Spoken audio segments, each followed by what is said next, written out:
फूट पड़ा है। बांग्लादेश से जो तस्वीर सामने आई उसमें हिंदू समाज के लोग सेना के जवानों से मोर्चा लेते हुए नजर आए।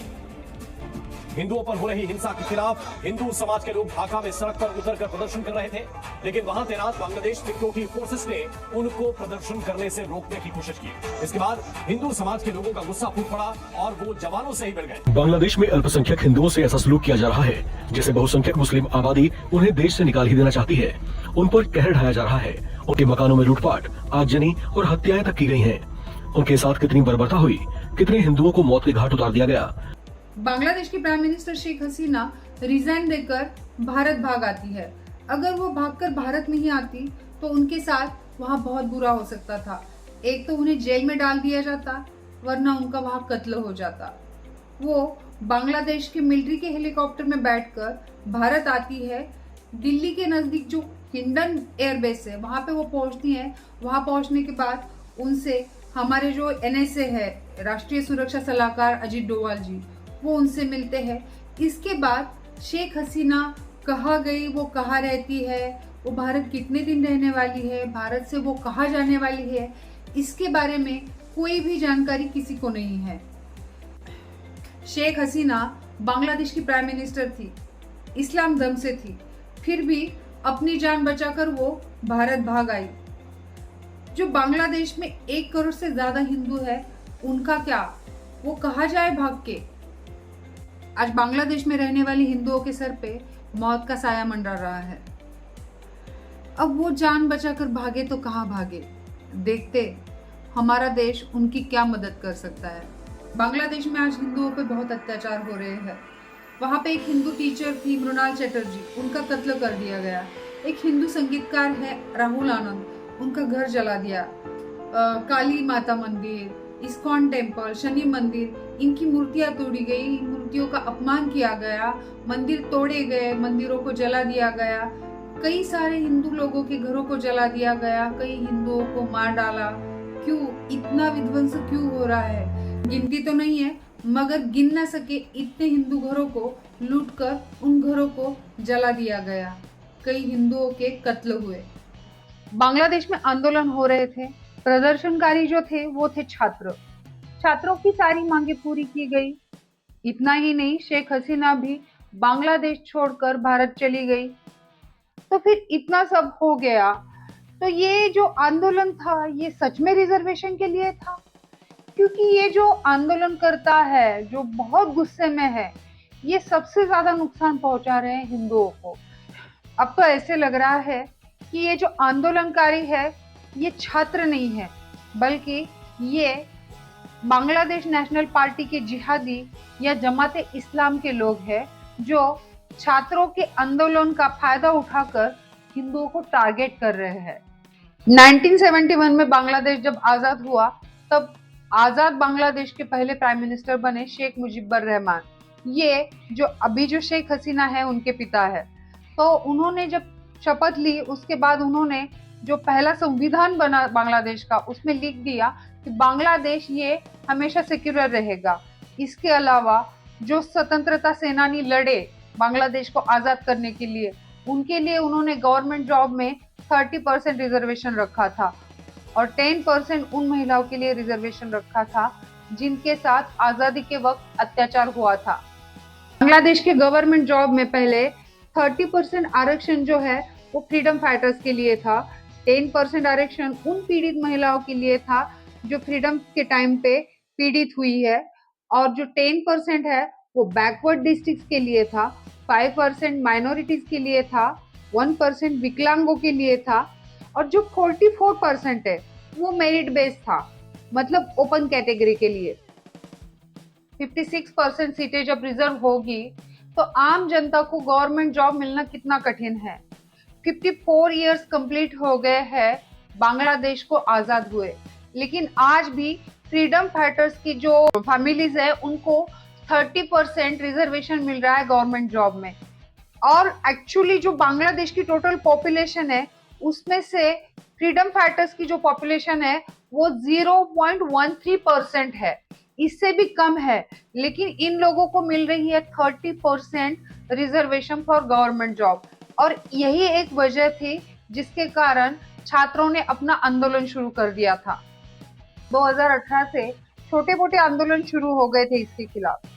8 मार्च 2018 को हाई कोर्ट में कुछ छात्रों ने पिटीशन दाखिल की, लेकिन हाई कोर्ट ने उनकी पिटीशन खारिज कर दी।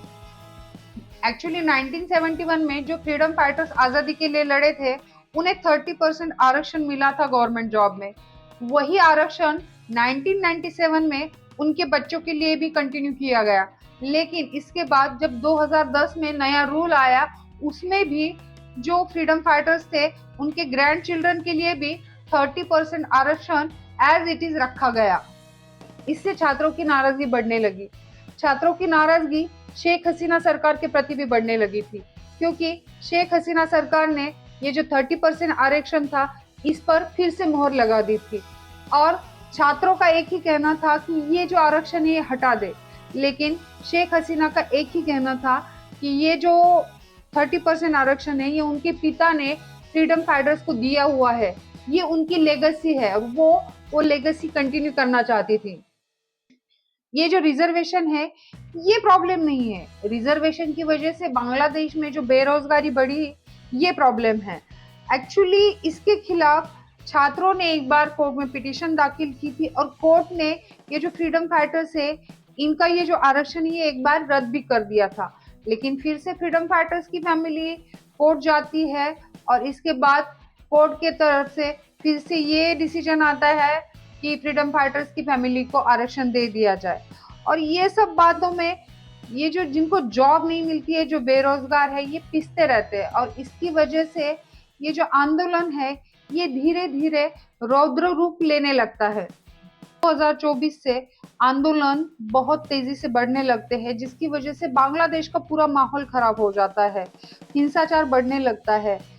जो छात्र आंदोलन कर रहे थे, उनमें से लगभग 100 से ज्यादा छात्र मारे जा चुके थे और कई पुलिसकर्मी भी मारे जा चुके थे।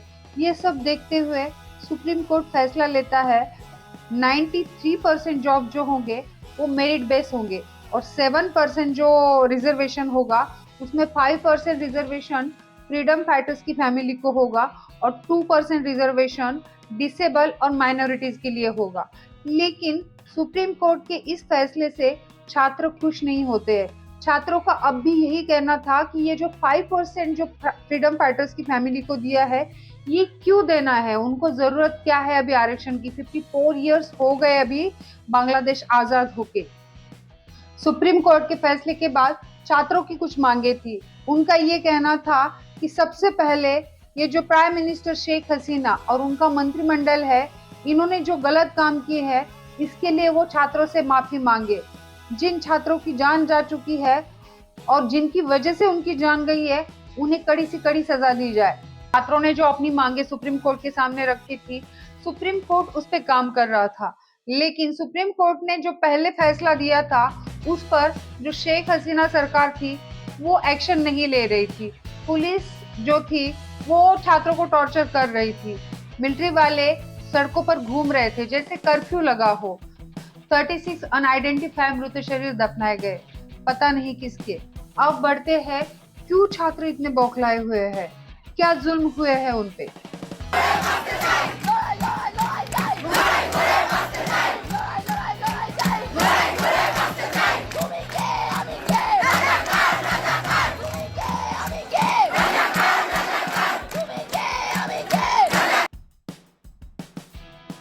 शेख हसीना ने अपने भाषण में कहा था कि ये जो रिजर्वेशन है ये फ्रीडम फाइटर्स को ना दे के क्या रज़ाकार को दे दे, और रज़ाकार ये शब्द बहुत ही भद्दा शब्द है बांग्लादेश के लिए और इससे छात्रों के आंदोलन और तीव्र हो जाते हैं। उन्हें ये जो रज़ाकार वर्ड है ये सहन नहीं होता है। अब समझते हैं रज़ाकार शब्द का मीनिंग। जब पूर्व पाकिस्तान के लोग बांग्लादेश की आज़ादी के लिए लड़ रहे थे, तब उनमें भी कुछ गद्दार थे जो पश्चिम पाकिस्तान को पूर्व पाकिस्तान की सारी इंफॉर्मेशन दे रहे थे, महिलाओं के साथ अत्याचार कर रहे थे, बेवजह मासूम इंसानों को कत्ल कर रहे थे।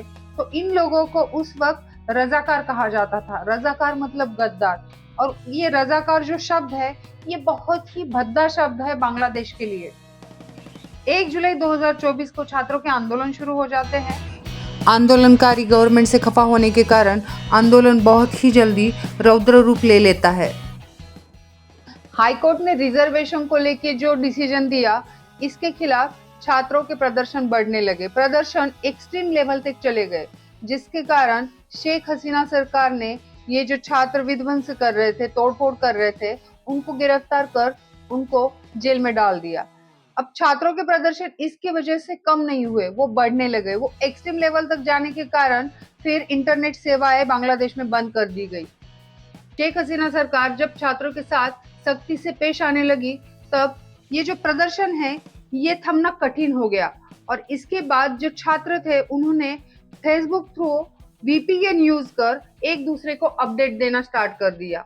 और इसके बाद जब 4 और 5 जुलाई को प्रदर्शन हुए, तो इन प्रदर्शन में टीयर गैस छोड़े गए और इन्हीं 2 दिनों के बीच में कई सारे छात्र इस प्रोटेस्ट के बीच में मारे गए।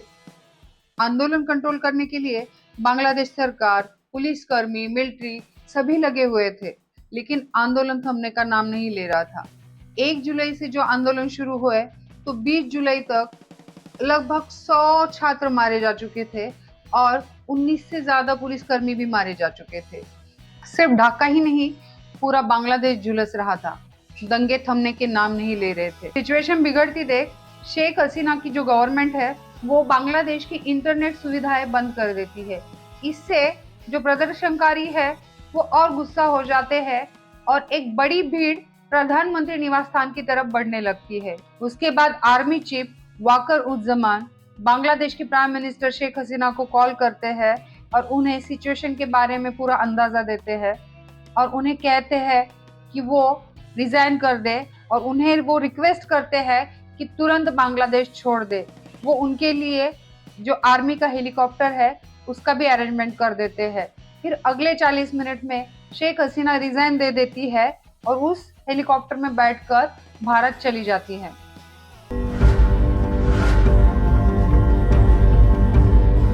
समझते हैं बांग्लादेश की आजादी और रिजर्वेशन, इन दोनों का क्या संबंध है। तो एक्चुअली 1947 में भारत आजाद हुआ, वैसे ही पाकिस्तान भी आजाद हुआ, लेकिन पाकिस्तान में 2 भाग थे, एक था पूर्व पाकिस्तान और एक था पश्चिम पाकिस्तान।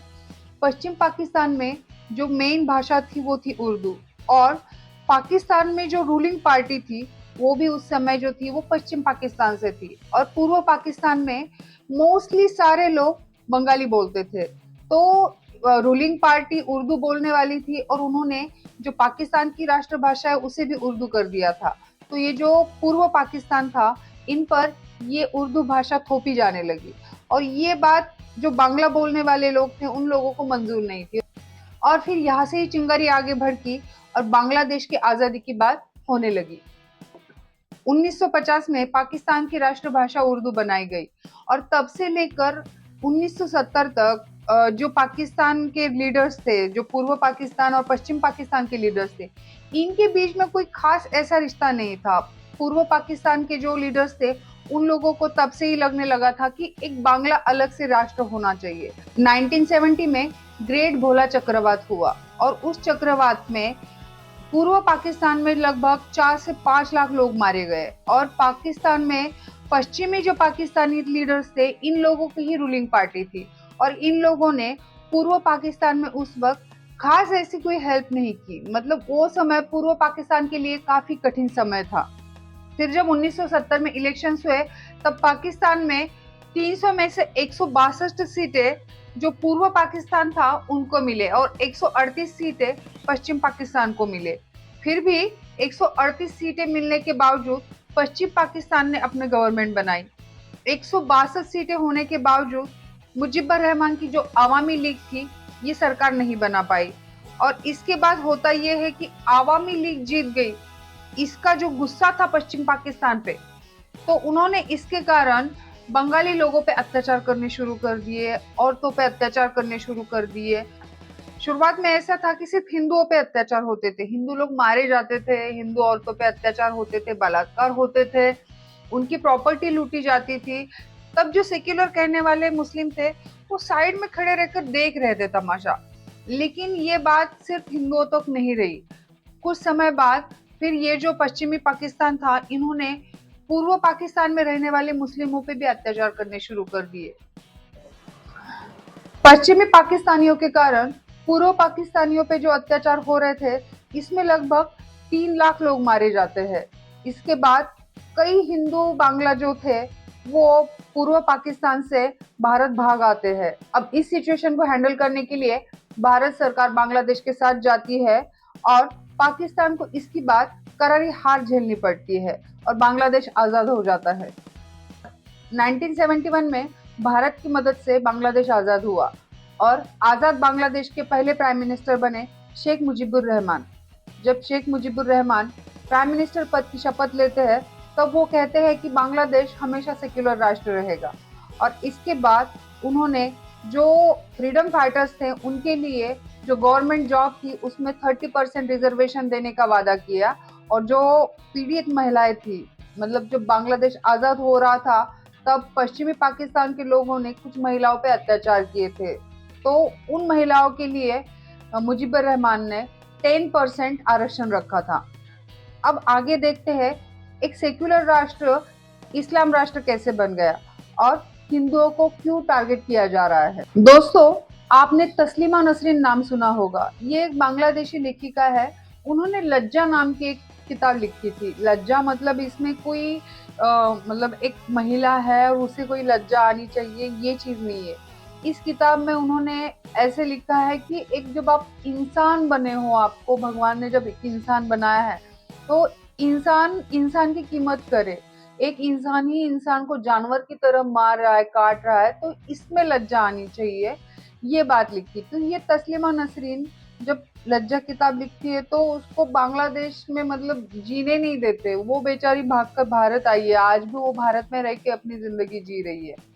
तस्लीमा नसरीन के मुताबिक ये जो लज्जा किताब है ये बांग्लादेश में जो ट्रू इंसिडेंट है उस पे लिखी गई है। चलिए हम थोड़ी सी डिटेल्स में जानते हैं। अभी तक हमने देखा कि शेख मुजीबुर रहमान ने बांग्लादेश को कैसे आज़ादी दिलाई। अब देखते हैं उन्हीं शेख मुजीबुर रहमान का कत्ल कैसे हुआ।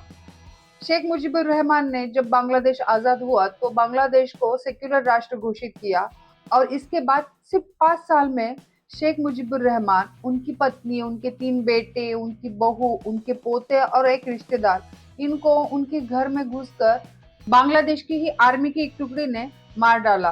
शेख हसीना और उनकी बहन उस वक्त बांग्लादेश में नहीं थी, इसलिए वो दोनों बची थी। और इस तरह शेख मुजीबुर रहमान के कत्ल के बाद बांग्लादेश से सेक्युलर ये वर्ड गायब हो गया और वो एक इस्लामिक राष्ट्र बन गया। आज जो बांग्लादेश में हिंदुओं पे अत्याचार हो रहे हैं वो क्यों हो रहे हैं?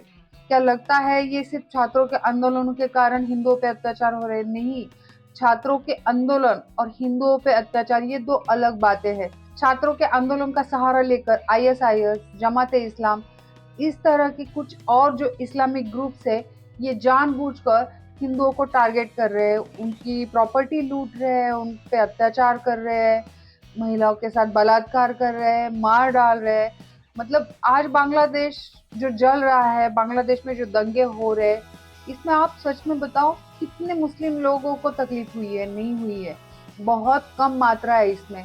सबसे ज्यादा मात्रा में अगर किसी को तकलीफ हो रही है आज के समय में बांग्लादेश में तो वो वहाँ पे रहने वाले हिंदुओं पे। इस वीडियो क्लिप में दिख रहा है कि एक महिला पानी में मरी हुई है, उसके साथ कई बार अत्याचार होने के बाद उसे मार डाला। इसके अलावा जो आंदोलनकर्ता विद्यार्थी है उनके ऊपर कितने जुल्म हो रहे हैं ये भी इन वीडियो क्लिप्स में दिख रहा है। तो एक्चुअली विद्यार्थियों के साथ तो अत्याचार हुए ही हुए हैं, लेकिन हिंदुओं की क्या गलती है, उनके साथ क्यों अत्याचार हो रहे हैं ये समझ के परे है। तो दोस्तों, ये इन्फॉर्मेशन अगर आपको अच्छी लगी हो तो लाइक कीजिए, शेयर कीजिए, कमेंट कीजिए और हाँ, सब्सक्राइब करना मत भूलिए। Thank you.